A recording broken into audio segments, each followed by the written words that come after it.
Hello, sweet friend. Have you ever looked down at your legs and felt like they just don't belong to you anymore? Heavy, swollen, as if every step you take is carrying the weight of all your years? I once met a woman who knew that feeling all too well, and what she did about it still amazes me. Her name was Betty Collins, 74 years old, retired school principal from Orlando, Florida. The kind of woman who used to walk through the school halls with energy that could light up a whole building. But lately, her own legs had begun to betray her. What started as mild swelling after long days slowly turned into something much worse. By evening, her ankles would balloon up, her shoes would tighten. And the pain was enough to make her dread getting out of bed the next morning. She told me, "I used to stand tall for my students. Now I can barely stand for myself." And that broke my heart, because I've seen it. That quiet frustration so many seniors feel when their bodies begin to whisper, "Slow down." Until one day, those whispers turn into shouts. But Betty wasn't the kind of woman to surrender. What she discovered, a simple natural change in her routine, didn't just shrink the swelling. It gave her back her freedom, her mornings, and her smile. Have you ever faced something like that? That moment when you realize your body's crying out for help? Share your thoughts in the comments. Someone else might just need to hear your story. But before I tell you the natural remedy that helped Betty reclaim her life, let's go back and see how she got there. How a school teacher from Florida found herself in the fight of her life. If you've ever battled something similar, let me know below. And don't forget to subscribe if you believe everyone deserves a second chance at good health. Betty Collins was born in the summer of 1951 in a quiet corner of central Florida, where the orange groves stretched as far as the eye could see. Her father, Harold, was a postman who never missed a day of work, rain or shine, and her mother, Louise, ran a small bakery from their kitchen window. The kind of place where neighbors stopped by not just for bread, but for kindness. Betty grew up on the smell of fresh dough, the sound of cicadas in the evening, and the belief that hard work could make any dream possible. As a little girl, she loved sitting under the shade of their backyard oak tree, reading books that were far too advanced for her age. "I wanted to understand the world before it understood me," she once said with a smile. School was her second home. Teachers adored her curiosity, and she adored their patience. It was there, in that one-room classroom with squeaky floors and chalk-stained hands, that Betty's dream of becoming a teacher was born. But childhood wasn't without its lessons in resilience. Money was often tight, and when her father fell ill one winter, Betty helped her mother knead dough before school and deliver bread afterward. She learned early that love sometimes looked like sacrifice, and that the smallest acts of kindness could carry a family through tough times. Her favorite memory? The annual town fair, where her mother would enter her famous honey rolls and Betty would help hand out samples. "You'd be surprised," she told me, "how many problems a warm pastry and a smile could fix." That warmth, that instinct to comfort others, never left her. It became the heart of who she was, and as she grew older, that same little girl who once handed out bread began handing out lessons, laughter, and hope, shaping young minds the way her own had once been shaped. By the time Betty entered her teenage years, the small town of her childhood was changing. The orange groves were thinning, replaced by paved roads and new families moving in from the north.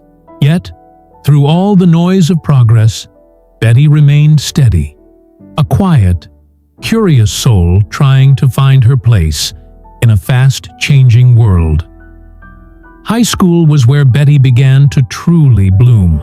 She wasn't the loudest in the room, but she had a presence, the kind that made people listen. Her teachers saw something in her, a calm strength, a hunger for knowledge that couldn't be contained by a textbook. She joined the debate club, tutored struggling classmates after school, and wrote for the local paper, often staying up late typing by the hum of a small desk lamp. But even the brightest students face their storms. When her father's health worsened, Betty found herself balancing homework with household chores. Some days she wanted to quit, to trade her dreams for practicality. But her mother's words always echoed in her ear. "Baby, when life gets heavy, that's when you stand taller." That became her mantra. Betty's teenage years were marked by quiet determination. While others dreamed of escape, big cities, fast cars, adventure, Betty dreamed of purpose. She wanted to teach, to be the kind of person who could lift others the way her teachers once lifted her. Her first real taste of independence came when she earned a small scholarship to study education at the University of Florida. Packing her suitcase felt like stepping into a brand new life, one that was both thrilling and terrifying. "It was the first time I ever felt the world was bigger than my little hometown," she told me. And with that, Betty Collins set out to find her path, guided not by fear, but by faith in where hard work could take her. College life was everything Betty had imagined, and everything she hadn't.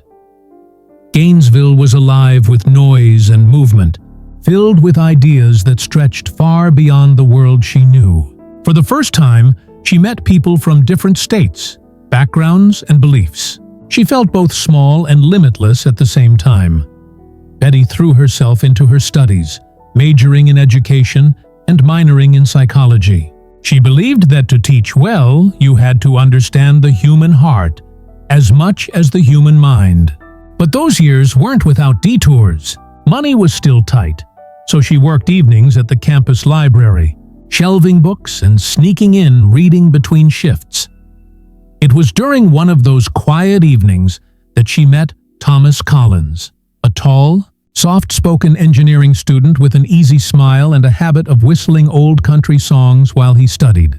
They started as friends, trading notes and late-night coffee, but soon found themselves building something deeper, the kind of steady, patient love that grows like roots before it blooms. After graduation, Betty accepted her first teaching job at a small elementary school near Orlando. The pay was modest, the classrooms were old, and the resources were few. But she loved every moment of it. She poured her heart into those children, often spending her own money on supplies just to see them learn and smile. Then life took another turn. Thomas got a job offer in Orlando too, and before long, they were married in a small church surrounded by family and laughter. "We didn't have much," she said, "but we had each other and a coffee pot that never went empty." Those were the golden years, full of hope, long days, and quiet dreams. Neither of them knew then that life, as it always does, had a few detours ahead that would test every ounce of that strength and faith they'd built together. Betty and Thomas settled into their first small home in Orlando. A.D.E. one-story house with creaky wooden floors and a magnolia tree that shaded the porch every summer. It wasn't fancy, but it was theirs. Betty called it the house that love and lesson plans built. Teaching quickly became her calling. Her mornings started before sunrise. The smell of coffee, the sound of chalk tapping the board, and the laughter of children who trusted her completely. "Every student was somebody's whole world," she used to say, "so I treated them that way." Her dedication didn't go unnoticed. Within a few years, she moved from classroom teacher to department head, and later assistant principal. Thomas, on the other hand, built a steady career in civil engineering. Their lives ran on parallel tracks.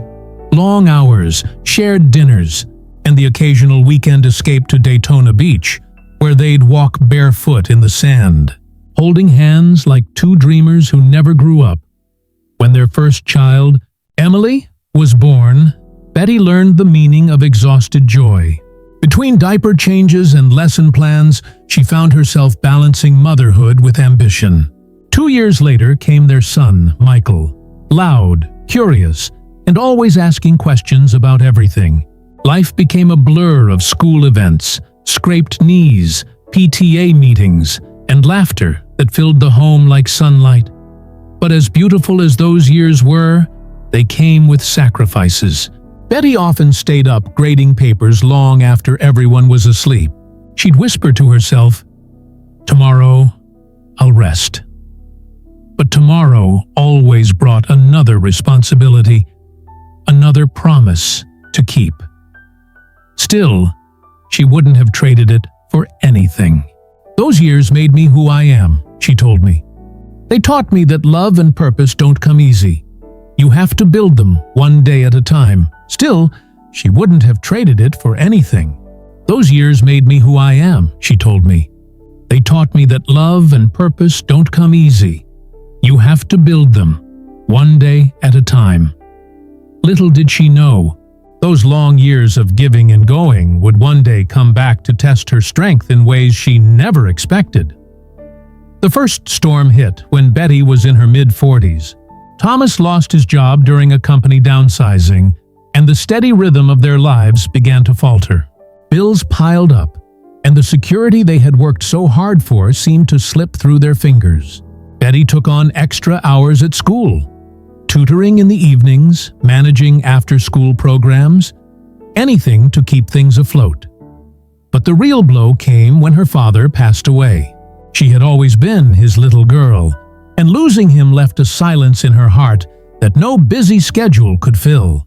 "It was the first time I realized," she said softly, "that life doesn't wait for you to be ready." Thomas eventually found work again, but their marriage had endured its share of strain. They had weathered it quietly, holding on through faith, routine, and the memory of all they'd built together. Yet somewhere in that struggle, Betty began neglecting herself.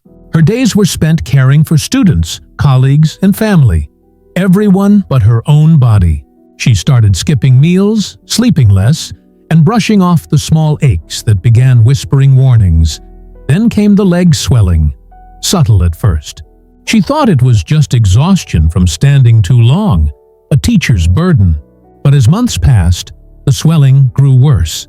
By evening, her ankles puffed up, her shoes tightened painfully, and she'd prop her legs on pillows just to ease the throbbing. Doctors called it venous insufficiency, a common issue among women who spent years on their feet. But for Betty, it wasn't just medical, it was personal. "I'd spent decades standing for others," she said. "And suddenly, I couldn't stand for myself." That realization became her turning point. The moment she finally understood that even the strongest souls can break when they forget to care for themselves after those difficult years. Betty's resilience became her armor. She poured herself back into her work, determined not to let life's setbacks define her. Her leadership, compassion, and ability to inspire both teachers and students earned her the position of principal at Jefferson Elementary, the very school where she once taught first grade. It was a full-circle moment, one that filled her with quiet pride. She became a figure of admiration in her community. Under her guidance, graduation rates improved, classrooms brightened with color and creativity, and the teachers felt seen and valued. Betty didn't just run a school, she nurtured it like a family. She believed education wasn't just about lessons, it was about lifting spirits. But success, as she would later tell me, often comes with a hidden price. Long hours turned into long years. She skipped lunches, ignored fatigue, and brushed off the swelling in her legs that had become her daily companion. At school, she smiled through the pain, walking the halls with her signature calm grace. At home, she collapsed into her recliner, her legs heavy and aching. Thomas would often say, "You give the world too much." "Betty," she'd just laugh softly and reply, "Well, somebody's got to keep it turning." Her children had grown up and moved away. Emily to North Carolina, Michael to Texas, and while she was proud of them, the empty house made the evenings feel longer. Her body, once strong and steady, began whispering reminders of all she'd endured. The swelling became more frequent, her energy less reliable. Still, she kept going. "I thought slowing down meant giving up," she told me. I didn't realize it was the only way to heal. The climb had given her recognition, but it also quietly took what she valued most, her health and peace. And soon, she'd have to face both head-on. By her early 60s, Betty's life began to shift. Not all at once, but in gentle, undeniable ways. Retirement started as a distant thought, something she believed was meant for other people. "I used to think I'd teach until the day I couldn't stand anymore," she laughed, not realizing how close that truth would come. Her children were grown with families of their own. Weekends were filled with phone calls, photos of grandkids, and the occasional visit that left the house echoing with laughter again. But when they left, the silence returned, a reminder of time's quiet passage. She started noticing small changes, getting winded more easily, her legs feeling heavier after short walks, and her ankles swelling even on restful days. The Florida heat didn't help. She'd sit on her porch, sipping iced tea, looking out at the magnolia tree that had watched her grow older. "That tree's been through every season with me," she said. "But lately, I felt like winter had come early." Betty began reflecting on her life. All the children she'd taught, the lives she'd touched, the decades she'd spent standing for others. She felt grateful, but also weary. Her body was demanding rest, and her heart was quietly asking for gentler days. When she finally retired, it felt bittersweet. Her colleagues threw a party, showering her with flowers and laughter. But beneath the joy, she hid the truth, that she could barely stand through the ceremony without her legs throbbing in pain. "I thought once I stopped working, the swelling would fade," she told me. But it didn't. It only got worse. That was the beginning of a new chapter, one not defined by her career, but by her battle to reclaim the body and life she'd given so much to. Retirement, at first, felt like stepping off a moving train. After decades of early mornings, ringing bells, and endless faces, the quiet seemed almost too loud. Betty would wake up at 6 a.m. out of habit, brew her coffee, and sit by the kitchen window, watching the sunrise spill over her garden. The magnolia tree stood tall, steady as ever, reminding her that roots, much like people, deepen over time. She tried to fill her days with meaning. She joined a local reading club, volunteered at the library twice a week, and spent weekends baking for her neighbors. But even with these gentle joys, something didn't feel right. Her legs, once her strength, her foundation, were beginning to betray her more than ever. The swelling no longer came just after long days. It arrived without reason, staying for hours, sometimes days. "I thought I was just aging," she told me. But it felt like my body was aging faster than the rest of me. Doctors called it chronic venous insufficiency. Her veins weren't pumping blood properly from her legs back to her heart. The words sounded simple enough, but the pain was not. By evening, her legs would feel like they were filled with lead. She had to sit down to cook, to garden, even to shower. Some nights, she couldn't sleep because of the pulsing ache that crawled from her calves to her knees. Still, she smiled for others. She didn't want to be the complaining grandma. She'd wave to neighbors, water her plants, and pretend she was fine. But inside, she was frightened. The woman who once stood tall for classrooms of children could now barely walk to her mailbox. And that's when she realized slowing down wasn't just about retirement.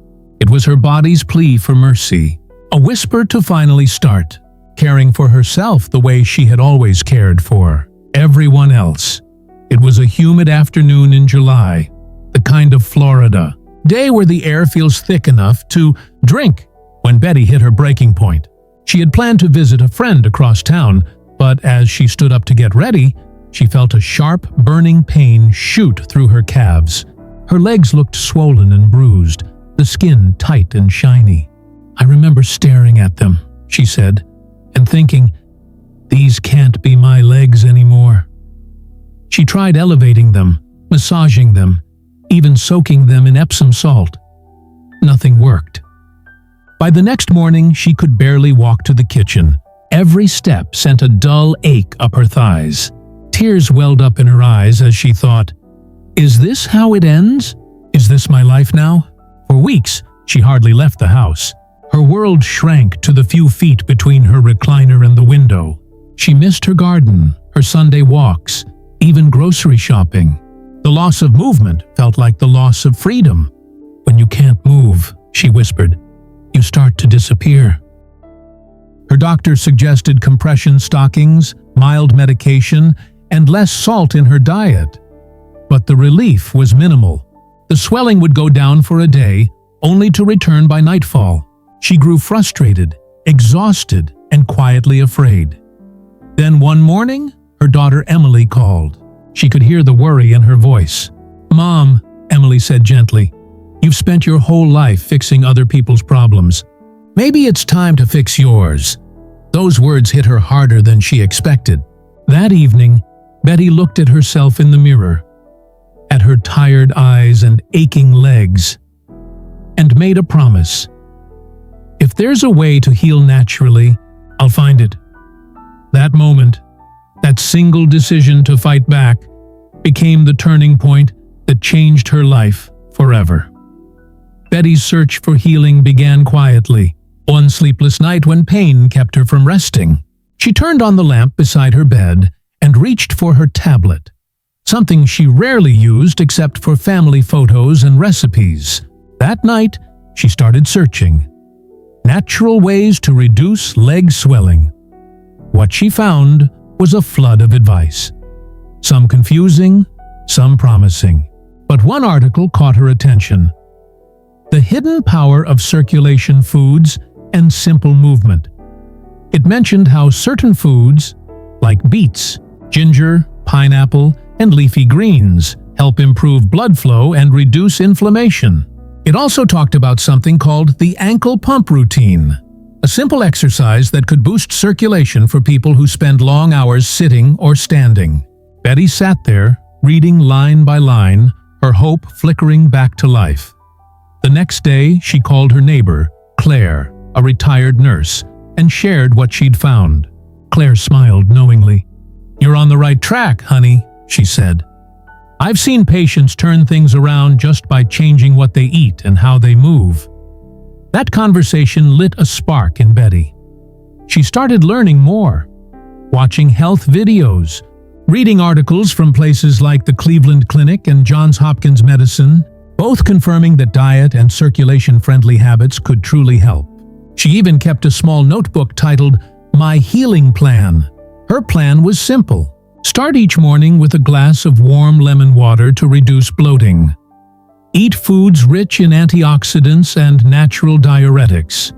Berries, cucumbers, and celery. Add beets and ginger tea to her daily meals for improved circulation. Practice ankle pumps and gentle leg lifts 3 times a day. "I wasn't chasing a miracle," she told me. "I just wanted my legs to feel like mine again." And with that quiet determination, Betty took her first small but powerful step toward healing. The first week of her new routine wasn't easy. Her legs still throbbed by evening, and she doubted whether something so simple could really help. But Betty stuck with it. Each morning she brewed her ginger tea, a comforting warmth that seemed to wake her body from the inside out. She'd sip it slowly on her porch, watching the sunlight dance across the magnolia leaves. Her meals became brighter too. Colorful salads with beets and greens, grilled salmon with lemon, and fresh pineapple slices that reminded her of summer fairs from her childhood. "I started eating like I loved myself again," she said softly. Every day, she practiced her ankle pumps and leg lifts. Just 10 minutes in the morning, 10 before bed. She even kept a little timer next to her recliner. By the second week, she noticed something. Her shoes didn't feel as tight. The swelling around her ankles had gone down slightly. It wasn't dramatic, but it was enough to make her believe again. She also began walking short distances, just down the block and back. Her neighbors cheered her on, and Claire often joined her, reminding her to keep her legs elevated afterward. The routine became a rhythm, a kind of quiet prayer. By the end of the first month, her transformation was undeniable. The swelling had reduced, her legs felt lighter, and she was sleeping through the night without pain. Even her doctor was surprised. "Whatever you're doing," he said, "keep doing it." Betty smiled and thought to herself, "I'm not just healing my legs, I'm healing my life." She told me, "When you treat your body with patience, it starts to trust you again." If you've ever tried something similar, a small natural change that made a big difference, share your story in the comments below. Someone out there might need the hope you can give. 6 months later, Betty's life looked completely different. Not because she found a miracle, but because she became one. The woman who once dreaded standing now began each morning with a walk around her garden. She'd stop by her favorite rose bush, take a deep breath, and smile. "I used to wake up in pain," she told me. "Now I wake up in gratitude." Her swelling had almost disappeared. Her legs, though older, felt lighter and more alive than they had in years. The redness faded, the tightness eased, and the throbbing that once kept her up at night had become a distant memory. But what truly changed was her spirit. Betty started helping others in her community, visiting senior centers, sharing her healing notebook, and teaching simple exercises that could be done from a chair. "You don't have to give up just because your body slows down," she'd say. "You just have to learn how to listen to it." Her daughter Emily often called to tell her how proud she was. "Mom," she said one afternoon, "you sound happier than you've been in years." And Betty laughed softly. "That's because I finally started taking care of the woman I used to put last."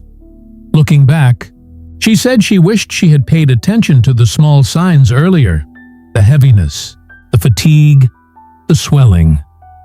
But she was grateful she finally did something before it was too late. "Your body keeps score," she told me, "but it also forgives if you give it a chance." Now, when Betty walks through her neighborhood, she moves slowly but with grace, not rushing anywhere, just thankful to be walking at all. If this story inspired you, like this video, and if you believe in second chances, don't forget to subscribe. Because sometimes healing doesn't come from medicine alone. It comes from believing you deserve to heal. You know, every person I meet teaches me something new about life. And Betty's story reminded me that it's never too late to heal, to change, or to start again. She showed me that even when the body weakens, the spirit can grow stronger. If only we listen to what it's been trying to tell us all along. So, if you're out there struggling with something, maybe pain, maybe doubt, remember Betty. Remember that small steps can lead to big changes, and sometimes the gentlest remedies can bring the deepest healing. Thanks for listening, my friends. Until next time, stay healthy, stay hopeful, and keep walking toward better days.